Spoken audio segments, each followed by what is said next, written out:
Montgomery Tower, Grumman 244, Echo Romeo, just departed Whiteman runway 30. We'd like to transition special flight rules. TRACON. What is it? Besides sounding like the name of a really cool transformer, I am TRACON. TRACON stands for Terminal Radar Approach Control. They're the ATC facilities in control of flight operations into and out of areas with one or more medium to large size airports. These facilities safely guide millions of passengers every year to their destinations. Now, some TRACONs are busier than others, and the one here in SoCal is the busiest of them all. And today, we're flying down to San Diego for a private tour of the facility. So come along. November 244, Echo Romeo, contact approach 128.1. 128.1 for Echo Romeo.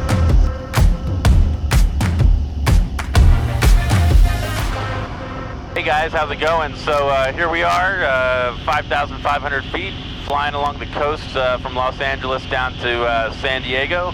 My friend Jason's going to pick me up. He's an air traffic controller at the SoCal TRACON down there, and we're going to go over there and he's going to give me a tour of the facility.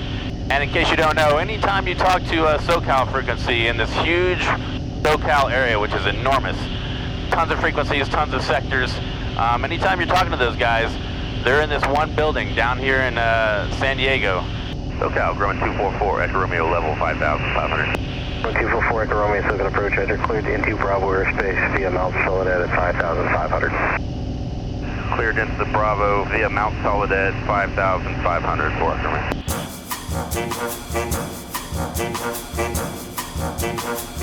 So it's really cool, all these controllers we're here on the frequency, that's who we're going to go see when we go take the tour. Montgomery Tower, Grumman 244, Echo Romeo with Yankee just north of Mount Soledad landing. Grumman 244, Echo Romeo, Montgomery Tower, make left traffic, runway 28 left. Left traffic, 28 left for Echo Romeo.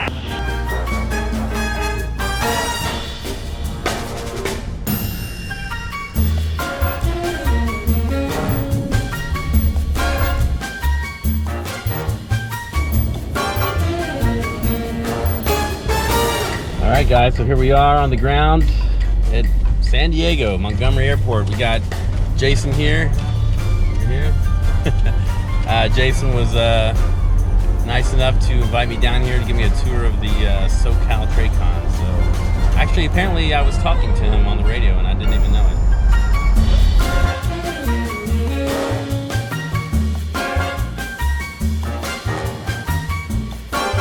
Due to security reasons, I wasn't allowed to film in the main control room, but I was allowed to film in the next best thing. This is a simulator where controllers train before they take on the real thing. Here, Jason was able to explain a lot about how and what they do here. What's the training process like? How long does it take from zero to become an air traffic controller? Good question. We have a lot of different backgrounds and histories and experiences that come through here. You could come from what we commonly call off the street with no experience. You know, you could be out of college, out of high school, you could be coming from a different job. If you have no experience, there are open hire bids that come around every now and then, so you can apply for that. Some people come from a CTI school or a Controller Training Initiative school, which could be a community college or other educational institution that has an FAA authorized and certified training program that gives you a really good start and a heads up on ATC procedures, weather, air traffic control, and then you can use that to kind of get a head start into the application as well to get hired. Other people come from the military, so they could be controllers in the military or other specialties. Myself was a military, so I had experience as a controller, and that gave me a little advantage on the application. Did you find the crossover from military to this a lot different, or? There are some differences, but typically we apply the same 7110.65 procedures that we use in the military that we use here. So a lot of it was similar. There's some nuance to it from a controlled military field to civilian FAA systems and stuff like that. Equipment a little bit different. And so once you're here, if you don't have experience, you typically go to Oklahoma City to go to the schoolhouse, which is about a 4-week program. Mm-hmm. And then there's another 2 or 3 weeks depending on the experience if you have with final approach course sequencing and stuff like that. So the first class is general ATC and radar controlling for here, and then you go to an advanced approach course right after that if necessary. When you get here, like I said, a few weeks in the back for some classroom, and then on the floor per sector, it could be anywhere from 3 to 6 months per sector, and typically there's about 6 sectors per area. So the way it works is Southern California is divided up into several areas. The inside of those areas are then divided into various sectors. One ATC controller is in charge of each sector of airspace. Pacific sector, and this covers pretty much from Catalina Airport, or Catalina Island, over to just north of Palomar, or Oceanside VOR, and John Wayne. So it's kind of a big triangle, most of it over Pacific Ocean. In this sector, it handles mainly Los Angeles international arrivals. And what's the difference between the white and the green?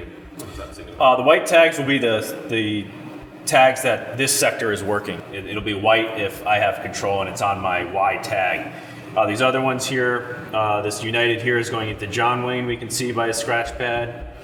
This SkyWest over here is crossing over the sector at 15,600, going to a San Diego sector. So every airplane is going to show up on here?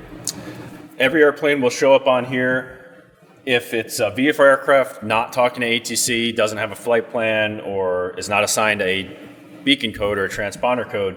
So we can see them, even though they're outside regulated airspace, they don't have to talk to us.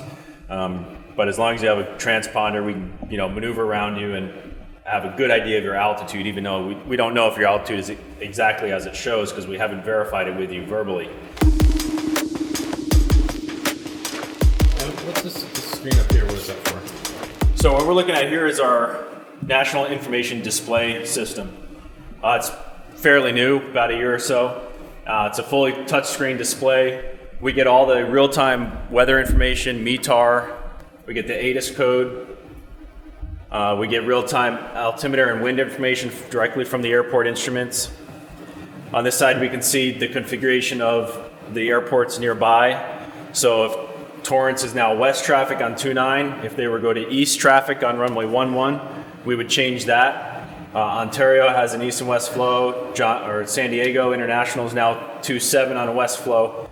And here we list all the approaches that are being advertised on the ATIS for that airport.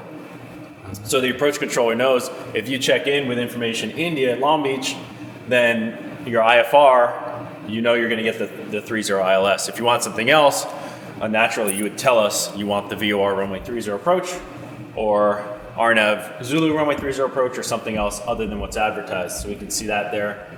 In the middle, general information, we'll put up where sectors are combined or the tower is combined. Typically, it's just one frequency for a specific sector, but sometimes the sectors combine to other sectors. So they grab a sector that's next to it. If it's low traffic volume or if it's at night, we combine all the sectors to one typically.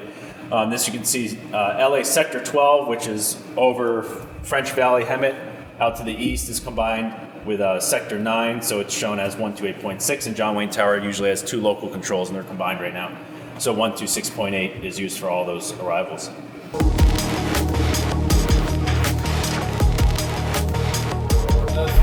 Little airplane guys, we all hear about this.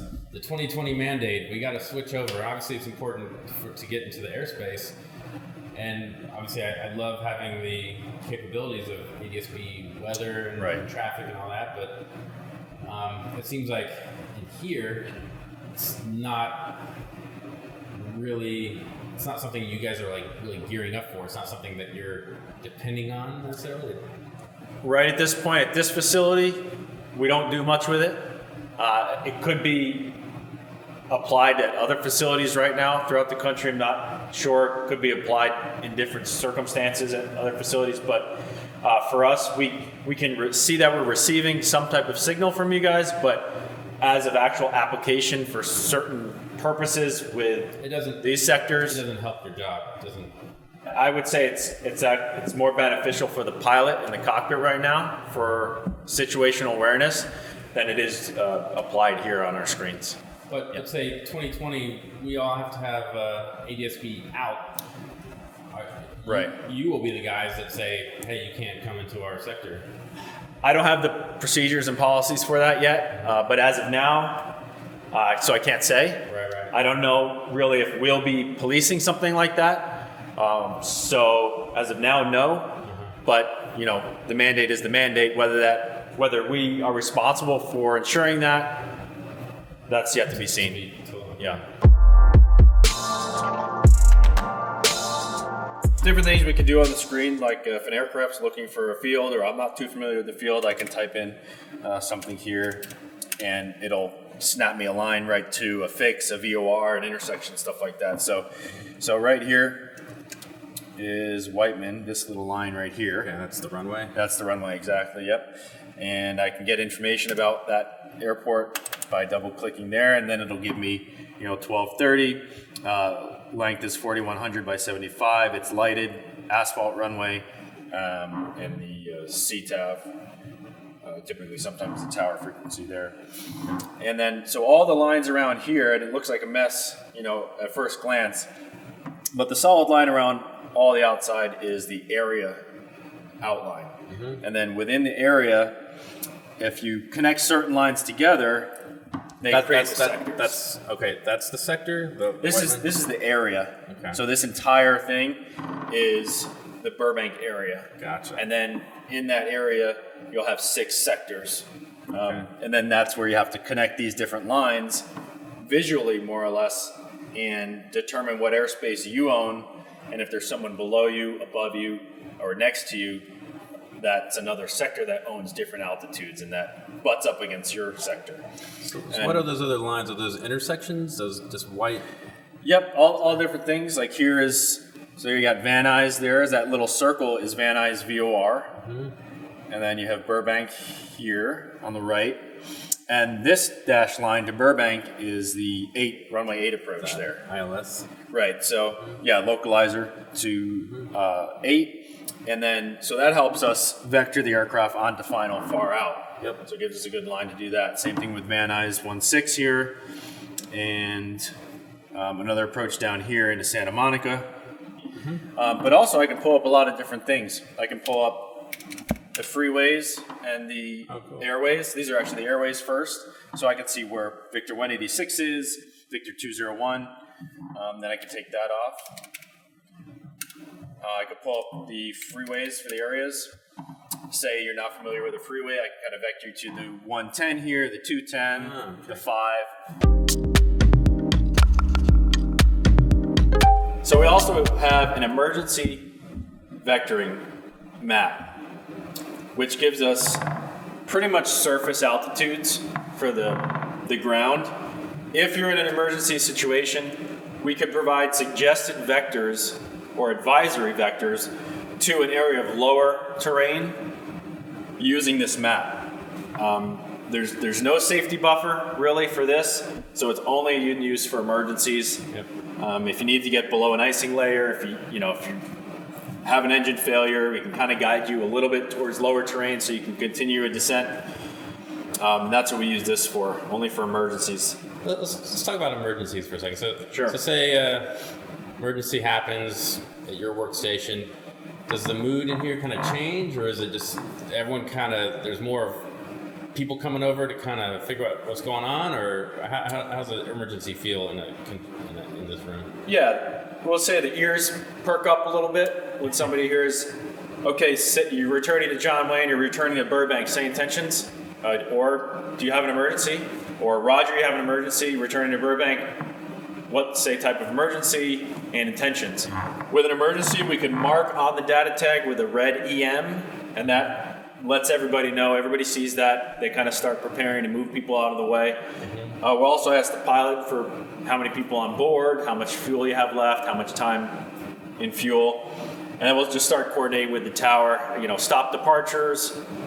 We have this emergency coming inbound, requesting priority. It's going to be landing runway 20 right, or landing 15, requesting. I can imagine the adrenaline kind of comes up when an emergency comes, but obviously everyone else has their own job to do, and they got to make sure everything else stays flowing right. And yep, so that's right. And the supervisor, or a CIC if the supervisor is not present, is going to be that coordinator standing behind all the sectors, getting the information from the pilot, and then coordinating with the other supervisors from maybe an adjacent sector or area to say, hey, he needs to be descended, and he's not going to be at the normal altitude for the handoff, so they're going to coordinate an unusual handoff, or they'll call the tower and prepare the tower for an emergency inbound. And so the supervisor takes a lot of the administrative activities away from the sector itself, so the controller can work on just controlling the aircraft and listening to the pilot and what they need and how to help them out. Is there some competition between SoCal and like New York? Your approach, like who's busier, who's the best controller? Well, we can show you the numbers. Pretty sure SoCal's been the busiest so far. So the best controllers are here. Best, definitely, yeah. These are our strip printers here. Pretty much every flight plan that departs or arrives or is going en route will have a strip similar to this. Shows call sign type of aircraft, weight class, type, and then equipment type. In this case is just a slant G. Strip identification number, sector number, and then on top here, beacon code, proposed time that it'll be, in this case, departure off Los Angeles on the Lady J SID. Flight level 360 is requested final. We'll disseminate the flight strips to the appropriate sectors. So in this case, this one would go to the LA departure sector, and then other strips would go to either an en route sector or an arrival sector, depending on where that aircraft's going. All IFR traffic will get a strip, whether you're departing, arriving, or en route. And flight following, depending on how the areas have designed their strip system, VFR aircraft may get a strip if you're under flight following as well. And then it'll show us similar information, usually on a half strip. So we'll tear these strips in half and give the sector a half strip, identifying that as a VFR traffic. And so you would just have that strip sitting in front of you on your desk? Exactly. Yep. I just lie them down there, and then when I'm done with it, I'll take it and I'll put it in a recycling bin. What's the percentage of controllers that are actual pilots? Oh, probably maybe about 10%. Oh, that low? Okay. Yeah. At this facility, yeah, I'd say there's probably about maybe 15 to 20, so maybe about 5% okay. here. But yeah, there's several of us, and what's good about that is if I'm a non-pilot controller and I have a situation with an aircraft, or I'm discussing something with an aircraft, has a question about something, I can go over to a pilot that I know is maybe working next to me, or I can call them in the break room and ask them, hey, this pilot said he lost his vacuum or his suction. What does that mean? How can I help him? If the pilot needs some type of help or something like that, or maybe there's an instrument-rated pilot that can help a VFR pilot, in an inadvertent IMC or something like that. A lot of people are scared to get on flight following, and they're like, "Oh, I don't want to bother ATC. I'm not, I'm just putting around here VFR. Like, I don't want to bother them." What would you say to pilots flying VFR that are not sure whether they should get flight following? I would say definitely use flight following in areas that have an increased level of traffic and complexity. Especially in SoCal, Los Angeles areas, the basins. Like you want us on flight following? Oh, yeah, absolutely. There's always a benefit to flight following. Primarily to separate you from other traffic. Yeah, you can fly wherever you want, but sometimes we have to move carrier traffic around you because you don't realize you're on the ILS or localizer to Burbank. And yeah, you're in unregulated airspace. You're outside the Charlie, you're in Echo or Golf airspace, and you don't realize that you're creating a conflict with other traffic. If you're not using flight following, I definitely suggest you avoid the approach courses to airports, the departure corridors to airports, get a general understanding of how the departures come out, Van Nuys and Burbank and John Wayne. Yeah, you're outside regulated airspace, so you're outside the Charlie and Bravo, maybe you're in Golf or Echo, but if you're flying around final approach courses, you're really creating a difficult environment for the controllers that are trying to get those aircraft in. You want to know what we're doing. instead of just like being this unpredictable blip on a radar. Right, exactly. You're very unpredictable. That's exactly the right way to put it. If I were talking to you, you can still go where you want to go normally. If I have somebody like an IFR aircraft or maybe a large jet or a fast mover that needs to go where you're going, I'm just going to give you a small vector so you're both separated and controlled and safe. And so I don't have to guess where you're going to go if you're not talking to me, and I have to vector a guy around you. Not sure if you're going to turn around into him, things like that. So it's really about anticipating everybody's next move. If I know where you're going to go, you can go to the practice area. You know, if I need to move you, I just want to be able to talk to you because I have an IFR 737 coming through. That's really all it is. I want to keep you safe and know what you're doing so I can move traffic around you. After a great behind-the-scenes tour of how this place works, it was time to head back. Thanks for visiting. Thanks for the tour. Yeah. Awesome. This guy is the best air traffic controller in SoCal. If you're ever in the area, this is who you want on your frequency. A quick Uber ride back, and a top off of 100 low lead, and I was ready to go.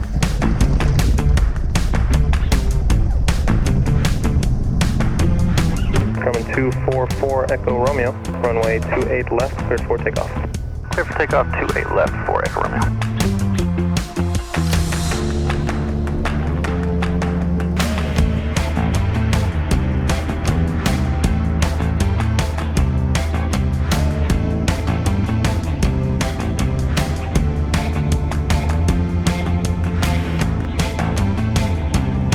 Alright guys, so again, we're still in some busy airspace, leaving San Diego here, but I got cleared through the Bravo, and now we're on our way to Whiteman. It's about an hour flight. Number 4 Echo Romeo, contact approach 127.3. 27.3 for Echo Romeo. SoCal Grumman 244 Echo Romeo 4,700, climbing to 6.5. November 244 Echo Romeo, SoCal approach, remember altimeter 299er. 299er for Echo Romeo. So again, it's pretty amazing that literally these guys on the ATC were just where we were, back in that TRACON building, all the way until we get to Whiteman Tower. Echo Romeo, how do you plan to transition Bravo airspace? Special flight rules. Number 4 Echo Romeo, ready. So maybe we'll even be talking to Jason on the frequency. So it's pretty cool seeing those guys doing their work down there and how they keep this thing a well-oiled machine in the busiest airspace in the United States. So if any of you guys are interested in doing a SoCal TRACON tour just like I did, hit me up in the comments below and I'll get you in touch with the right people, and I totally recommend it. It's amazing. You can learn a lot. So those guys really do want pilots to come in so they can show us how it works down there, and we can learn from them and they can learn from us. So it's a win-win for everybody. Go take your tour. If you guys can come down here to SoCal to do a tour, hit up your local TRACON facility. I'm sure they'll do the same.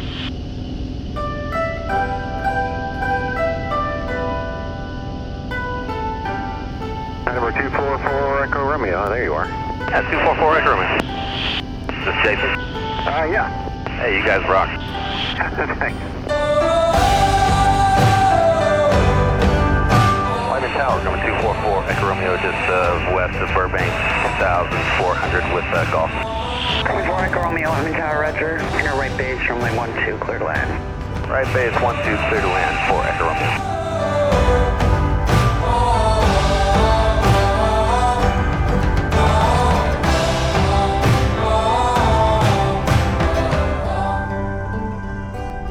Echo Romeo, Delta Alpha to Park. All right, have a good day, Fort.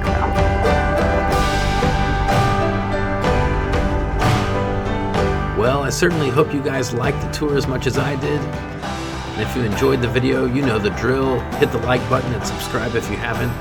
And I'll see you on the next flight.